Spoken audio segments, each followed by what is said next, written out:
il les appelait les mannequins. Pas ceux des vitrines de Zara. Non, cela ne sourit pas, ou alors, quand il sourit, c'est qu'il est déjà trop tard.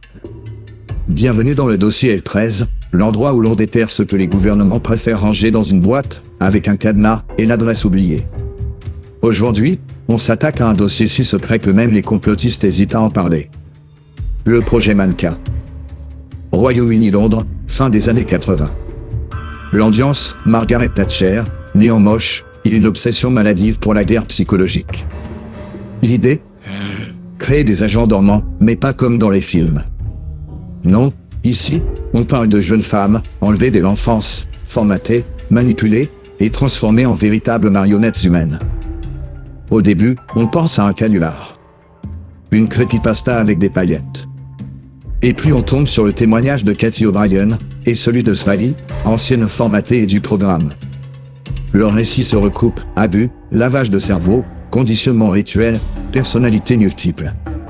Ça donne moins envie qu'un épisode de Stranger Things, et pourtant, ça s'en rapproche sacrément. Le projet Mannequin serait une branche secrète du fameux MKUltra. Mais plus sombre. Plus sale. Plus silencieux. On parle de manipulation mentale extrême, de dissociation identitaire, de contrôle à distance. Des jeunes femmes transformées en messagers, en espionnes, parfois même en armes humaines. Des poupées programmées, sans le moindre d'emploi.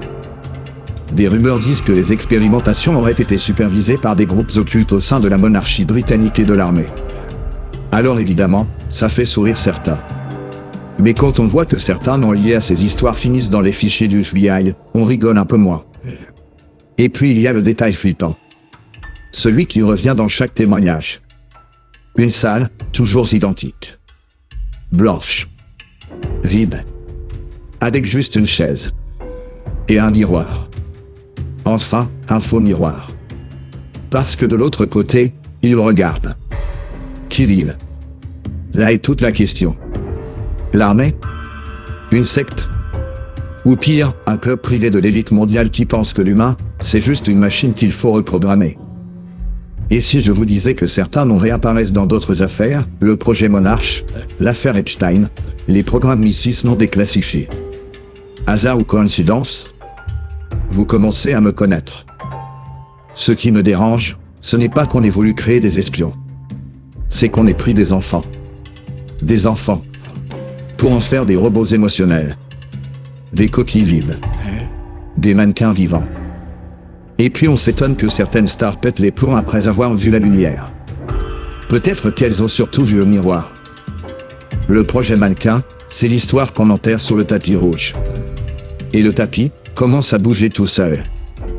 Restez éveillés, restez lucides, et surtout, ne regardez pas trop longtemps dans le miroir. Il pourrait vous regarder en retour.